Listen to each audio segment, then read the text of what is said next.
Well, hello, everybody, and thank you for Hey, allowing Patti. us to come to New York today. It's such an honor to be presenting you some information about the Morey family to City Life magazine. So, thank you for inviting us. And I've got Sol Morey here out of Maui. How you doing, Sol? Oh, being in the heavenly place with you folks. Yeah, and we have Tom Morey coming in from San Clemente, California. Hi Hi, there. Tom. Hi. And I Marcia's have back there myself, somewhere. Patti Serrano from Yeah. California, also. So, thank you, all you New Yorkers out there. And here's So I Marcia. and Marcia's coming in too. This is Tom's wife of many years. Hi, Hi, sweetie. Marcia. 50 Hi. years. Hello. 50 years. Wow. Yeah. All right. So Tom, you mentioned the other day that oh yeah, and Sol's pointing like I'm the first one, remember? I was the first one on a boogie board. He's got a claim to fame over there. Yeah. Um, Tom, you mentioned the other day that you have some past in New York, that you've got some relatives that were there. Yeah. Yeah. My dad was born in New York City. His Wow. father was died there in New York City at Coney Island when he uh, got he rode his bicycle with his pals from upstate down towards Coney Island in the summertime, and they went swimming. And Grandpa uh, suffered from leg cramps and drowned in New York City Wow. before my father was born. Uh, Wow. he was 7 months in Mama in Grandma, and uh, and Grandpa Parnell passed away. Wow. And then Did you know? Oh, go ahead. later on, Dad always kept coming back. They lived up in White Lake area, but he would come down. He was a salesman. Started off selling raspberries and whatever he could sell. Then he had a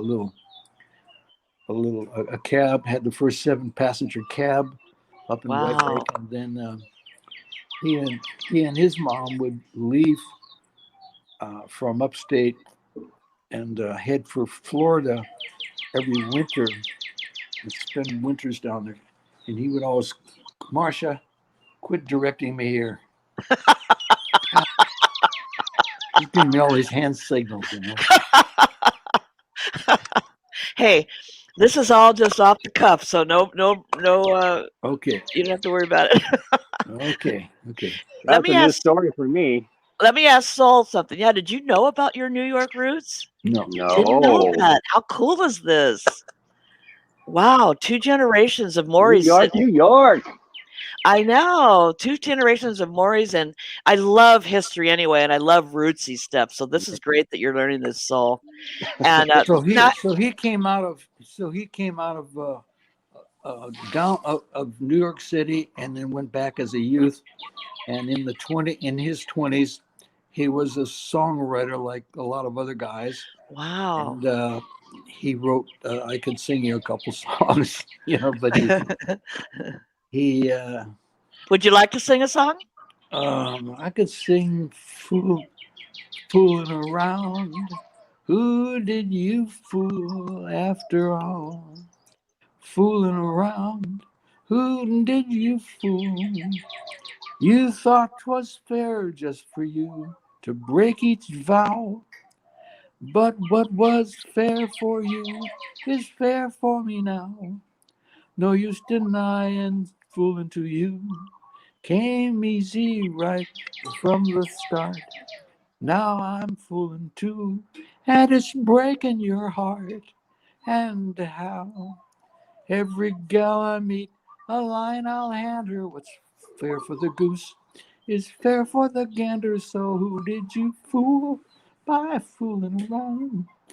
Yeah, Wow, Wow. yeah. that was amazing that you can even remember all those Well, I words. remember those. Yeah, just come right out.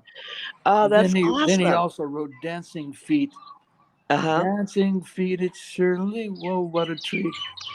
When music's soft and sweet to dance along with you. Guided by that look in your dreamy eye. That's how I know I love you so and you love me. My idea of heaven is to dance from noon to 7 or something like that, But yeah, Oh, that's awesome. yeah. So Well, New this is. York, and then Mhm. God, to go back there 50 years later when I did, Mm. and see the surf they have, and realize that they were not surfing back in those days, and they didn't. I mean, when he came down, they all went in the swimming pool at Fleischman's or Yeah. Fleischeckers or something, big Uh pool huh. down there. Yeah. Except for Dad's father was in the ocean and then drowned in the ocean. Wow, isn't that something? That And is so amazing. yeah, Have you ever been to New York, Saul? No, No, New York only City? on, Uh-huh. only in the airport. Only in the airport. Yeah. Well, I got the good privilege of being the first contest out there, and a lot of the New Yorkers that are listening to this will know Jones Beach and Gilgo Beach.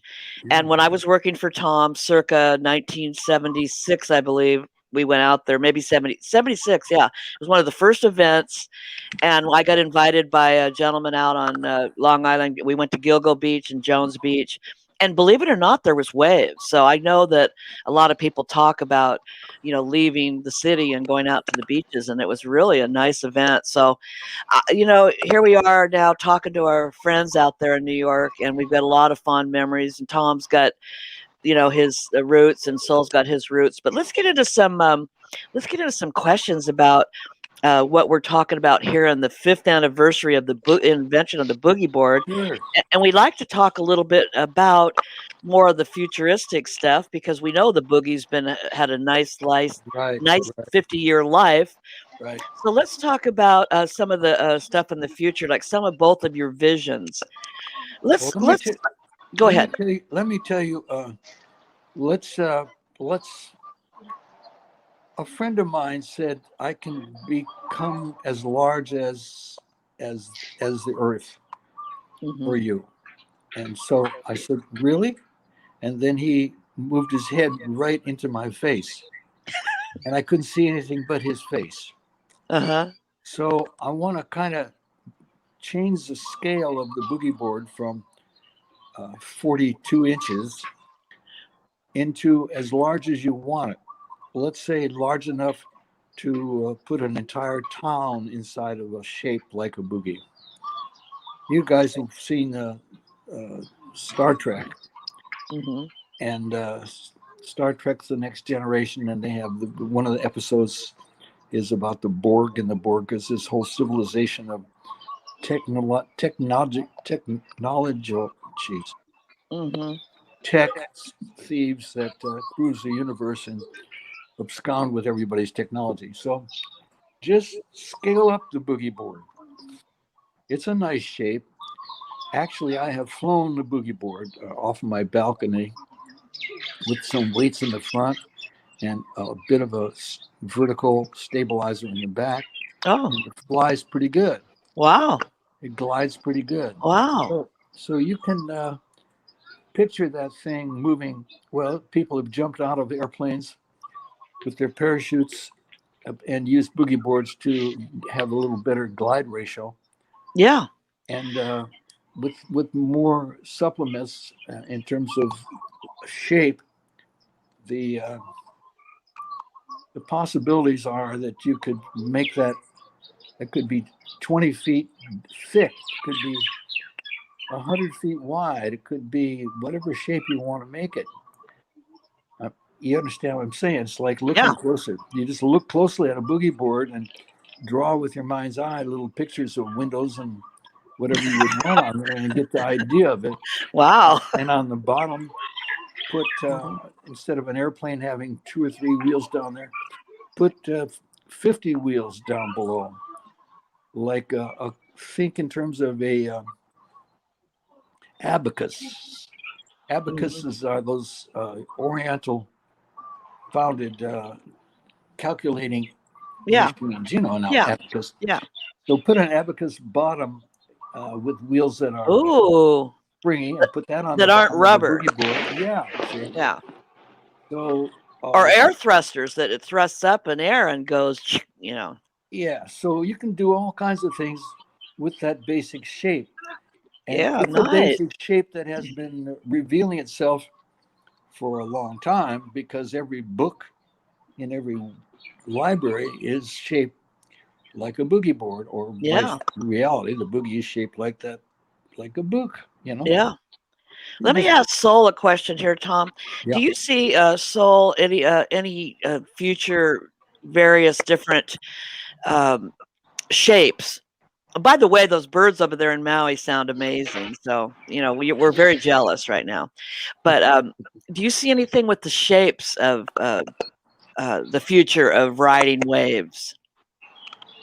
Yeah, I was just thinking about that question, and as Dad was speaking, and he said a larger boogie. It's exactly to the extent of what I was thinking, but he was describing it differently. I was thinking of my own riding vehicle being something like, let's say it's a meter, but yet if I had two of them or an extension, I could put them together and I have myself a longer board. Uh-huh. So almost kind of a board that you could extend, either inflate or add another piece, break down model back into kind of what Morey and Pope was doing back in the day, the trisect. I see a very useful craft that can be used for a skim board, a lifesaver, going down river rapids, but yet the function of it is to be fun and soft.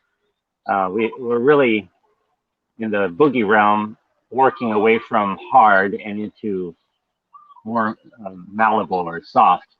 To me, that's more inviting. It especially increases your enjoyment in riding something in the ocean that's not going to maim you, hit you. And Yeah. so when you're standing or what have you on a soft surfboard, when you're about to lose your balance or in a wave, it's about to keel over, or you're not so likely on a softer board to get apart from your board. You try and hang on there a little more, and Yeah. that extends the fun. So yeah, I see that um, the boogie board is going to be something that sticks around for a very long time. They would just see the sizes change, but soft. That's the key thing. Yeah, that's very cool. And Tom, you mentioned a lot of times about how the state of the art of the fin situation, the feet fins could use some improvement in the future. What's your thoughts on that? The thoughts are is that the foot is a particularly difficult shape to deal with because everyone's are so different, and they're easy to hurt, but they take a lot of abuse as well. And the in our sport, we are too casual. The boogie is just a particular shape that anybody can get on and romp on like a pillow. But as it becomes more and more of a professional or a precision device, it requires a better fit. And I'm reminded of a boxer fighter, uh, how the fighter's manager, before the fight, tapes up his hands carefully so that everything's in place and protected as well as the knuckles and fingers can be inside of a boxing glove. And of course, the referee makes sure that there's not a roll of quarters inside Yeah. the thing. But Mhm. the swim fin. So the swim fin, we think of it as a we're branded with the idea of it being a rubbery deal that you just slip on and you slip out of it. But if your foot is used to being at the wrong angle for swimming, it's the best angle for walking, with the foot extending uh, flat, and in the other plane. But when you swim, you got to point your toes so that you can get your foot lined up with the direction that you're going to go, and you need a rubbery kind of a flipper on there. So the swim fin is basically needs to be removable in two parts, at least one part that is where your foot fits, and the other part is the flipper. And I've made a lot of experimental pairs, and you can use magnets and various kinds of clips to clip the flipper part on. Now the flipper part needs to be safe, and so rubber has been a very good choice, and live rubber, and there are synthetic plastics that can do that job. And the flipper is basically, well, we look at the duck, and the duck with the webs and the three prongs. That's that's a really great starting place. But can, pardon me, I got some juice in my stomach here. But anyhow, click. Think in terms of click. You step in, magnets join with other magnets or with steel, and you have your foot connected to the flipper. And a lot of people could experiment, and a lot of people could build stuff that works. I've used saw blades. My first big breakthrough was I realized that what a swim fin needs is spring. That was the term, not flexibility. It needs spring. I went downstairs when we lived in Kona. Uh, I don't know where you were at the time, but I went downstairs under the house, I had a handsaw, regular handsaw. I took the handle off, turned that thing around. I taped over the sharp serrated edge for my own protection, and I just had one. And I went down to the beach with duct tape, and I turned the saw blade around so the wide part was out in front, the narrow part was under my foot, and I taped it to my foot and went down the stairs by the uh, pier there in Kailua Kona and slid off into the bay in the night so nobody could see what I was doing. And I put this thing on my foot with the wide part sticking out in front, and I rolled over onto my stomach. Well, I kicked first, and I noticed the first thing is that when I kicked, that the flipper didn't come out of the water. It just stayed down as the saw blade bent. And although it was slipping back and forth because there was no vertical structures in it, but I could see that I had tremendous power. I could feel that I had tremendous power available because I had spring. And so I think we're going to have to are transcending away from the ready-made deal that you go buy and then you use and throw away. And we get into cherishable devices that we build for our own usage, for our family's usage, and we keep for a long time and pass on from generation to generation. That's no more. I see no more emphasis on throwawayism, but emphasis on having really cherishable devices that go along with our cherishable offsprings, and that Very nice. we learn to appreciate and build on. Appreciate what we have, and take from something and keep adding and subtracting to stuff until it gets better and better, the same way the human body does. Hmm. Okay. I love that. That's so. I mean, because the sport really does require fins, so it's also nice to take a look at what else we can do in the future. Yeah. We're running out of time, but I wanted to ask Sol and both of you actually, starting with Sol, your idea, like with the Olympics and the wave pools and all that. How do you see the future of wave riding on, let's say, a bodyboard in the future with the wave pools? Sol. Well, I don't know if there'll be as many wave pools as there will be skimming parks.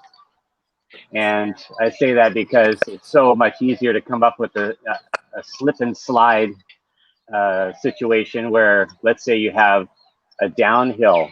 Just when you go to the golf course when it's raining out, you can get on your boogie board or skim board and have a ball just skimming down the slopes. And if you had artificial grass on a bit of a curving channel going down somewhere and come up the side, almost like an embankment as you would snowboarding, that's where I see a lot of it going is, we'll call them skim parks.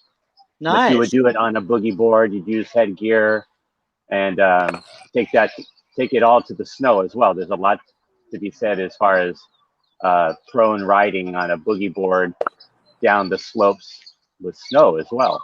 But yeah, I see a lot more skim elements going on, and wave parks, they're coming, you know, even with the ocean or the lakes, which we're not having to come up with utilizing people's water resources, but yet creating waves with a, and something my dad had come up with, working together with a fellow who did a cannon, and it was a wave cannon shooting out water in several cannons to create a wave. Dad came up with a floating situation where you could float up to, let's say, a good reef or a point break situation on a lake or what have you, and then shoot off some waves. And we were talking about this the other day, but inflatables, think of big buoys that are flat, that could be submerged, and as they rose, they would create waves. Oh, wow. Yeah. Those kind of things, or like Dad was saying, you know, get a container, if you will, sideways and pull it with a boat, and then you're creating a wave, you know, in the sense that you're trudging, pulling along a perpendicular object to the wave or the boat, you're going to create a wave. So there's going to be a lot of, maybe not wave pools, but there's going to be a lot of wave making going on here in the future. That's really, really important to hear from you about that. So we are winding down on a little bit of time here, and Tom had to step away. So we will kind of cap it to our friends out there in New York. Sol Morey coming in from Maui. I mean, lucky guy out there. And of course, I'm a lucky girl here in California with the wonderful weather. Yeah, you got tropical. You know, no politics, but nice weather. And then Tom coming in from California also was wonderful to hear some of the historical messages coming right out of the man himself. And Don't the you way think he so? can remember those I songs, the know, it's words, just and get the amazing. tune.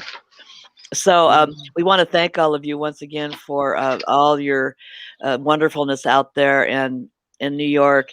And we would like to invite you to come over to boogie50years.com. We're celebrating the, come on over and sign up or just look around. We've got a big jubilee happening in July where everybody's going to get together and celebrate, 50 years of the boogie. We like to talk with Tom more about the future because he's very interested in that. And of course, his second generation son, or the second generation of the Morey's Sol, is very interested in that. So it was a wonderful day here today. I think it's very historical that we got both of you together. And once again, Sol, thank you for Thank you, all your Patti. participation. And don't go away, but we'll see and talk to you perhaps on our next episode to our friends out in New York. Awesome.